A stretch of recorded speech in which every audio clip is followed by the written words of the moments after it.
setting up to record today, and I was like, wow, episode 40. 40 episodes of this thing so far, and I am not even halfway done. Hi, everyone. This is Chris, a.k.a. Magoogs, a.k.a. Mac to the Gow, a.k.a. A theorist, head A investigator, trying to figure out who A is before 3 years from now, 2 years from now. Anyway, season 2, episode 17. We're about ready to get into it. I just, Yeah, I don't know. I really don't have any opening monologue here, other than to say, I wonder, again, I always say this when I record these and release them, I wonder what it was like at the time, because, I mean, when you write a show, you typically, you're planning out the arcs in advance, right? You're planning out the season and, all those sort of things. I wonder if they knew, because they obviously had the books to go off of, and I know some of our PLL experts are book readers as well, so I'm sure the books were a guide to the events of the series, as they're plotting out the season. I, as a viewer, in Season 2, Episode 17, am feeling a bit of the slog. And I wonder if viewers felt the same way as I do right now, near the latter half of Season 2, and I'm feeling like I'm being strung along, right? I guess I have hindsight here, but a show is not guaranteed to come back for Season 3. So I wonder if they didn't get renewed, how would they deal with it? Would they just be an open-ended, like we would never know who A is? Or are we going to start seeing, end of Season 2, here's A, wait, Season 3, there's still A, what's going on? I wonder if we're going to see that, because we're starting to, lead towards something. I don't think I'm that smart. I hate to put myself down here at the beginning of the episode. I don't think I'm that smart. So everything that I am saying is my theory, I think is pretty obvious. So I must be missing something, but they're leading us to some unveiling, right? So where are we headed, folks? Well, let's just dive in. Chris watches Pretty Little Liars. Chris watches Pretty Little Liars. Chris watches Pretty Little Liars, so he can help you figure out who's A. As I said, Season 2, Episode 17, The Blonde Leading the Blind, which without thinking about it too hard, I'm like, oh, wow, that's a clever title. But then when I think about it too hard, I'm like, wait, what does that mean? I don't know what it means.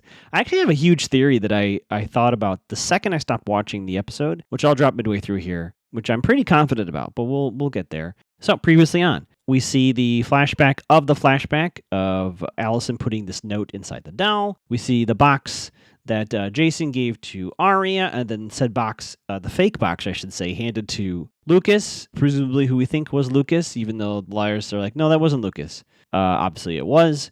We get a shot of the A phone, a reminder who the Nat team is, which is Jason De Laurentiis, Garrett undercover, Ian, not dead Ian, and Jenna. We were reminded how Mona and Noel broke up, which we on this show know is completely fake.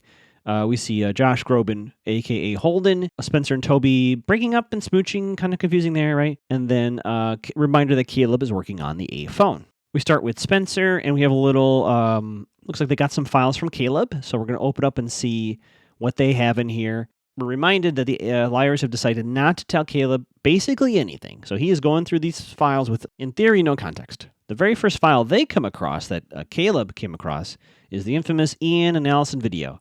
And what's very important here, which I'm assuming will be used against me later, is we see Ian wearing that green army jacket-like thing, right? Because we dealt with that whole sweater in Season 1 with Toby, which turned out to be a red herring. We see Ian wearing this coat, so we're to assume it's the night, right? A night of of Allison's disappearance, a.k.a. faked her death. We see them in Allison's bedroom. Now, I'm assuming we see the Allison Ian video that we are very familiar with at this point.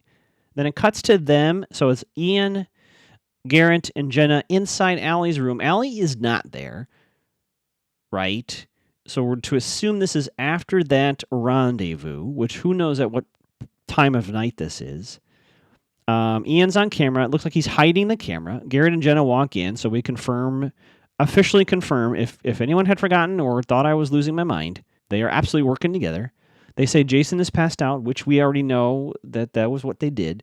They said something like weed and booze. It looks like they gave him. And so the liars kind of say that too. Like, oh, is this the night Ian, Garrett, and Jenna, the night of Allison's murder? Start talking about videos.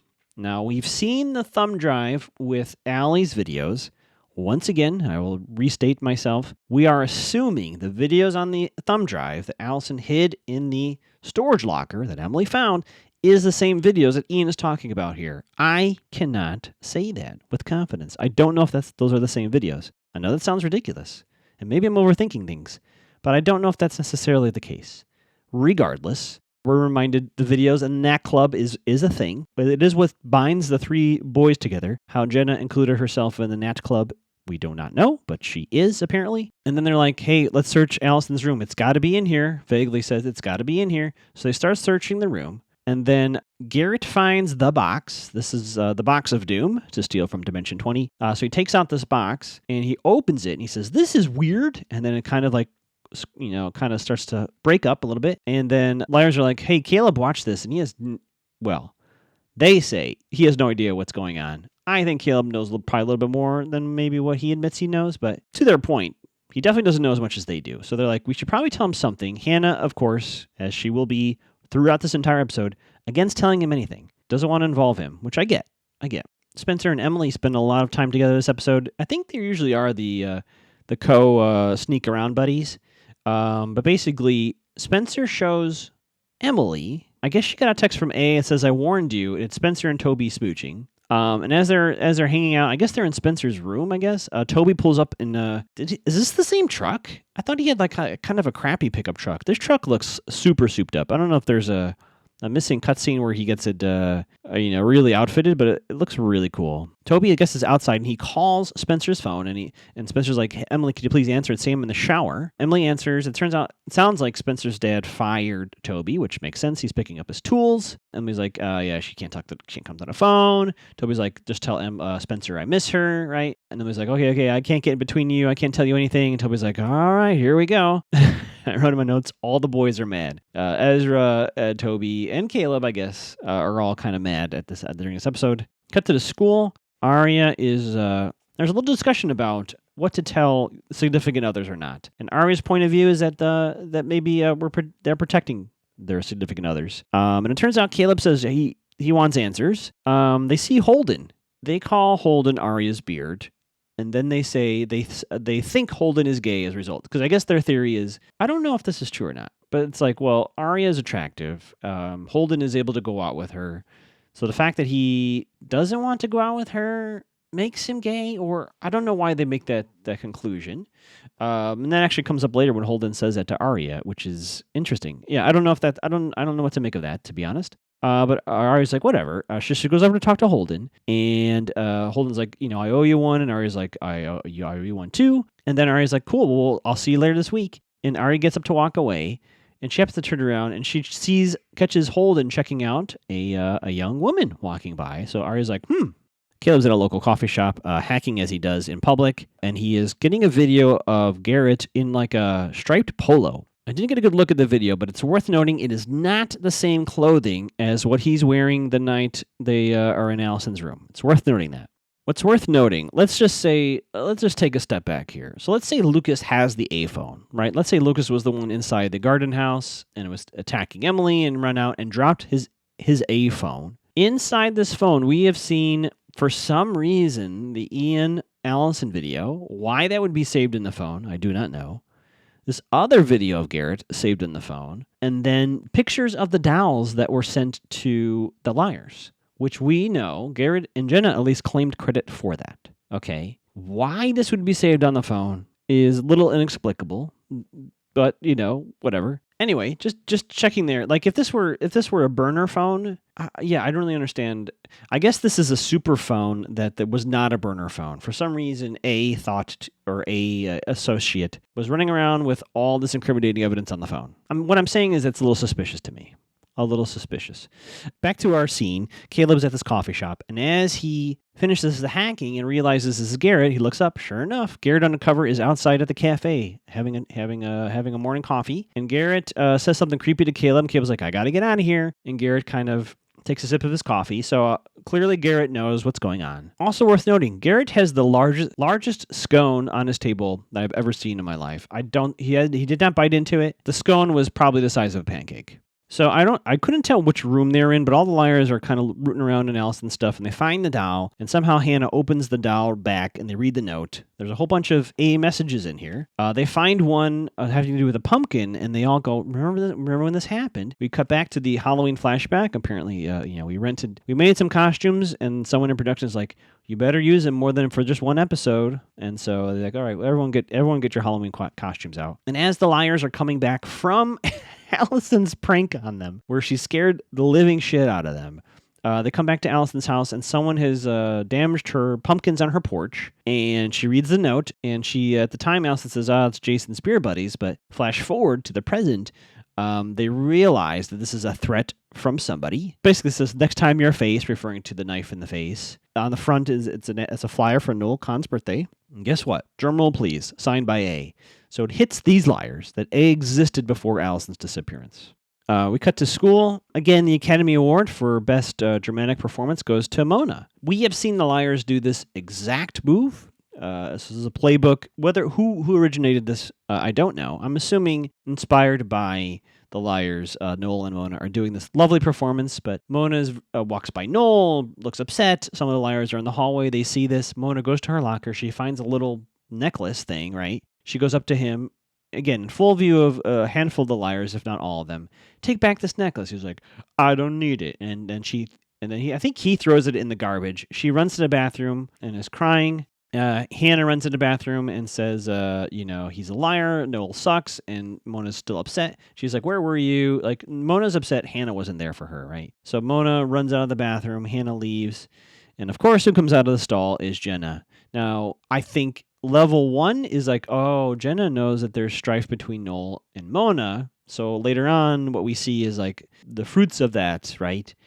What I think is really going on here is Jenna is there to monitor the performance. So Mona was to go into the bathroom, Hannah to comfort her, and so Jenna's there to be sure that, okay, we've reestablished the Mona-Hannah trust bubble in a roundabout way, which is important for the A mission. Boy, oh boy. I had a lot of tolerance for Arya and Ezra through 40 episodes, right? We're episode 40 here of Chris Watches Pretty Little Liars. A lot of leeway, a lot of tolerance. We've had many guests on here, some of which who have given very reasonable explanation as to why this relationship continues. I gotta say, I'm starting to reach my breaking point, folks. Arya calls Ezra again, and she says, if we still mean something, meet me at 8 o'clock tonight at this clock.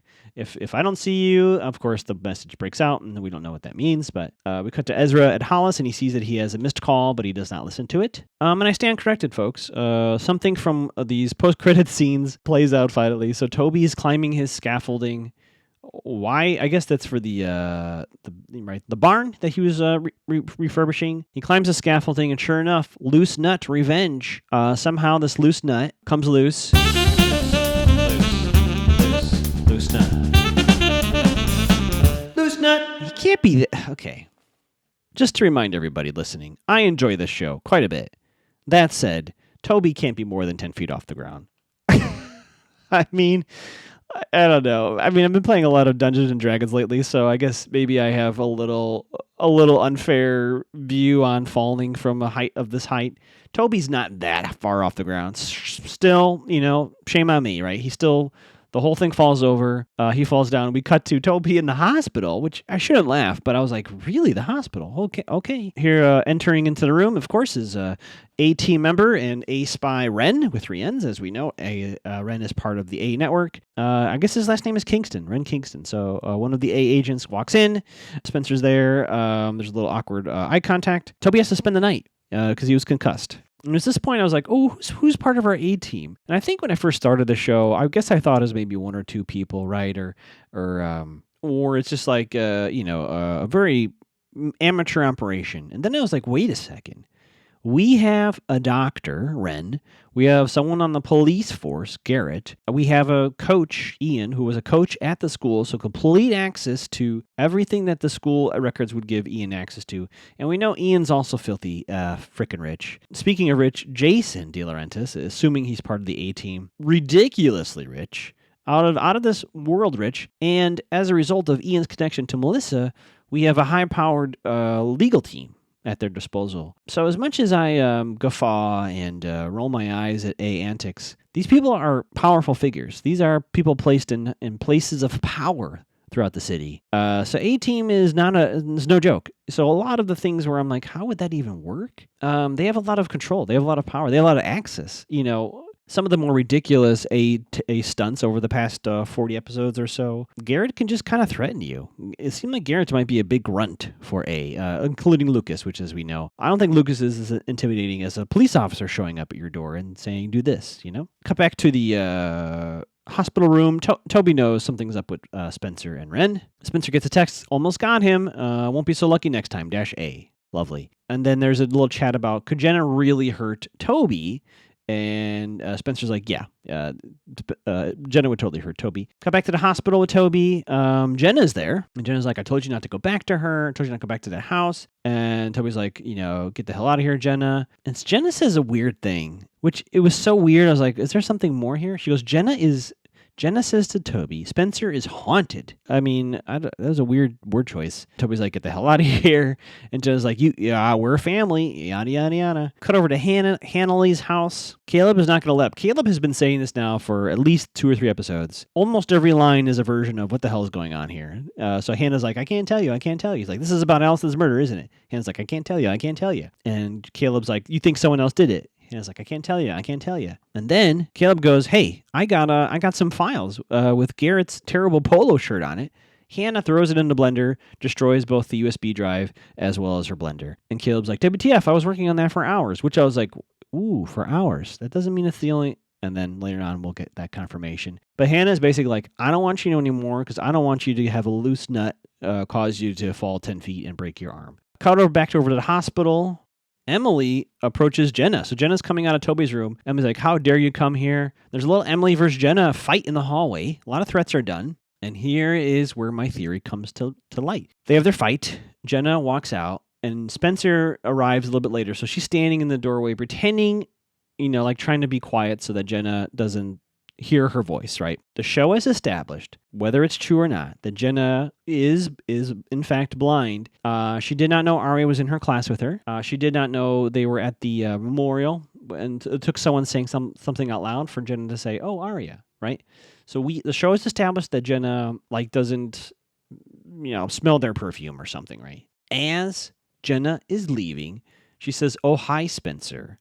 Now, Spencer is my number one sneak of the liars. There's no one better. If this were, sorry for all the D&D references during today's episode, if Spencer were a D&D class, she'd be rogue. She is a very high stealth check. She can be hidden. She is sneaky. No one can see her. Jenna spots her right away. I wonder if Jenna had her surgery in Boston and now has full vision. But until the time is right, she is going to keep pretending that she is blind. Just throwing that out there. Cut over to the Montgomerys. Mom Montgomery, Ella is like, hey, is Toby okay? Arya's like, yeah, he just broke his arm. And Ella's like, what about, is Holden still on for tonight? And Arya's like, yep. And apparently Ella's going to drive Arya there. I guess Ella's going to drive both of them to Philadelphia. They're going to a restaurant called Michelli's. Wink, wink. Not really. But Mom and Dad both require supervision, hence why they're driving the two of them. Come back to the hospital. Emily's in with Toby, and Spencer's outside watching through the little window. Spencer makes a choice here, and she asks Emily to do something that Emily will not like, but it'll be to protect Toby. We smash cut right away to Emily telling Toby about Spencer and Ren. Now, they don't actually say the name, but like I said, Toby kind of picked up on it earlier, and even though Emily does not say the name, Toby knows. Cut back to Ella dropping off Arya and Holden, and Ella drops away. She says, I'll be back at 11. And Holden says to Arya, are you okay with lying to your mom? And Arya's like, no, but it's important to me. And she says, why? And Holden says, well, it's important. This is important to me as well. And this is where they say, your friends think I'm gay, right? Well, I'm not gay.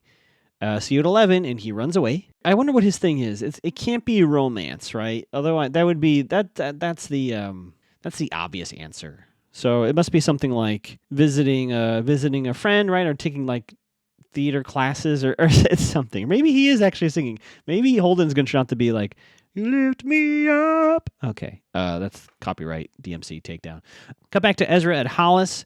There's a student in there talking about some story they wrote, and they start talking about love, and I already had a pit in my stomach. I go, no, Ezra, don't do this. Don't do this. And the kid's like, you do a bold move, and the gods will appear. And he walks away, and Ezra's like, yeah, my college student is talking about my love affair with my high school friend, Arya. And so Ezra, so it's way past 8 o'clock, right? So we've passed it. And I wrote in my notes in all caps, do not go Ezra. Once again, could not be clearer. We have an exit here for Ezra. Parents intervened, have forbidden Arya from seeing you, from you seeing their daughter. You are at Hollis. You still have your job. Jackie is not going to tell anybody. You made a mistake, Ezra, and you should have ended this relationship long ago. Obviously, Arya, for whatever reason, right, is not going to let this go. You have the chance here. Do the right thing. Well, we'll get there when that happens. We get a little bit of a sad montage here. Spencer's really sad. Emily walks in, kind of nods. Felt like a little bit like a mafia movie or something. Like it's done. And then we cut back to Ezra, listening to the voicemail message from Arya, saying, meet me at 8 by the clock. Ezra puts the phone down. Cut back to Hannah-Lee's, Ashley and Hannah. Ashley can tell a lot of stuff. She can tell Hannah's upset, so Hannah tells her her and Caleb got in a bit of a fight, and then she asks her mom, has she kept secrets from Tom? Ashley says a cute one about some color she hated on some painting on a wall that Tom did, and then something about a best friend of his, Steve Anderson. Name check here. Steve Anderson made a pass at her, but she didn't say anything because she didn't want Tom to be hurt. So she's like, "What did you and Caleb fight about?" And Hannah's like, "Nothing. I'm out of here." As we have established again on the show, Ashley knows when Hannah is lying, so obviously she knows that there is something going on. Come back to the hospital. Toby confronts Ren with Rienz about Spencer. He's like, "When did it start?" And then Ren with Rienz says, "I couldn't tell if he was lying in this moment. Was he lying in this moment, Ren?" When he says they kissed, I didn't know you were together. He adds a little bit of extra sting, like at the time she didn't say anything or something along those lines. And Toby basically says, well, I'm going to punch you if I want to. And Ren's like, I got to get out of here. I think this is Ren in his A capacity twisting the knife a little bit. I think he is poking this. I don't think what he said was actually accurate. Cut to Hannah and Mona. They're kind of walking down the street. They're going to go get drinks. And again, this is all a production. This is all a show. They pass by a restaurant, and inside we see Noel and Jenna.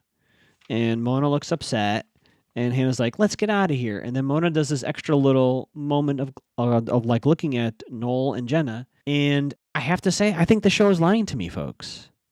I'm sorry to say that. I think the show is lying to me.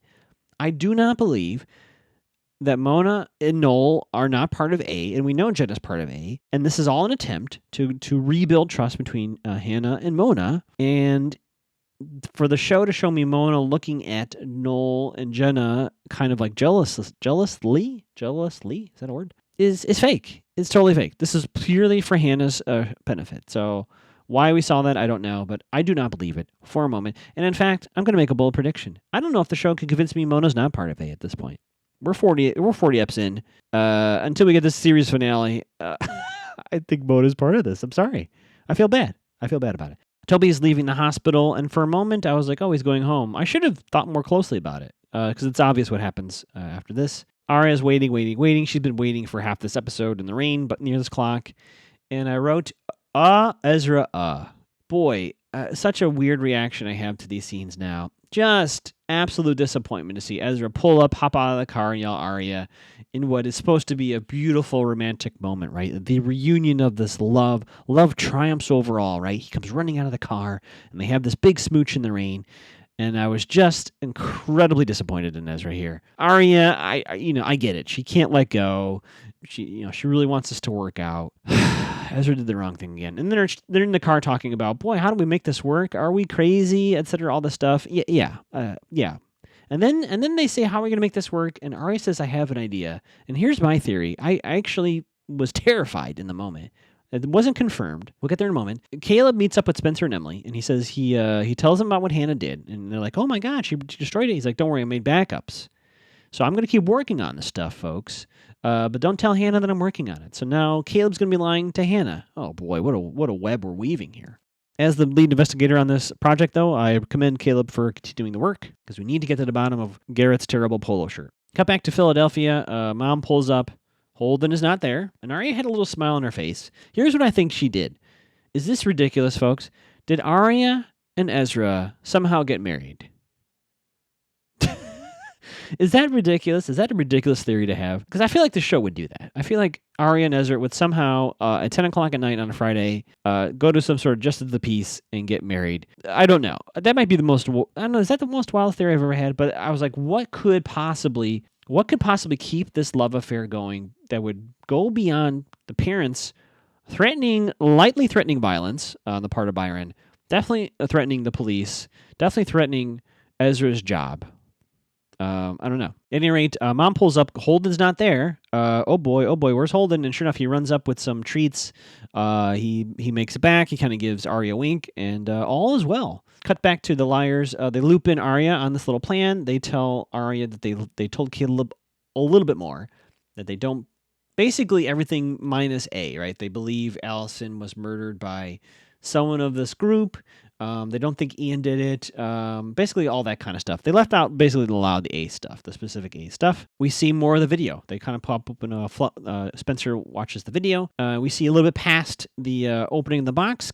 Garrett there, and it turns out Ian was blackmailing Jenna and Garrett. He's like, well, now if I'm going down, we're all going down, which makes sense, right? That feels like Ian's way to protect himself is just to basically bring everyone down with him. Then Ian and Garrett get into like a little bit of a fight. They start wrestling, and then the video cuts out again. So I guess we're gonna get more video next episode. And then they go outside. They see the truck, the really rad truck of Toby's. Sure enough, they run outside, and note is there. Toby left town. Toby just got out of there. And then for our post-credit scene, we see, which again may or may not get paid off, we see a collection of all the kiss photos of all of our liars kissing their significant others. And for some reason, the person cuts up the Ezra Arya one and sets the Ezra one on fire, and then cuts up the Spencer Toby one and sets the Toby piece on fire. And then I think throws a third piece in there upside down into the fire. I mean, did I miss see it? I mean, if anything, it should have been Hannah and Caleb, right? Hannah and Caleb being torn up and Caleb being thrown on fire. Because Ezra and Arya are back together. Unless what this is revealing is that A did not see the smooch in the rain. Which is actually pretty significant if that's the case. I guess that would be... I guess that's even beyond A's capabilities, is to be everywhere all at once. Which I still need to see that movie. What do I think? Well, we have like 6 or 7 episodes left of season 2. The show needs to give us something, right? I've said this last time. We need something. We need a carrot here. We need a reveal of some sort. I'm thinking the arc to end here is this Nat Club thing. I don't know if it's Garrett who's going to leave the show.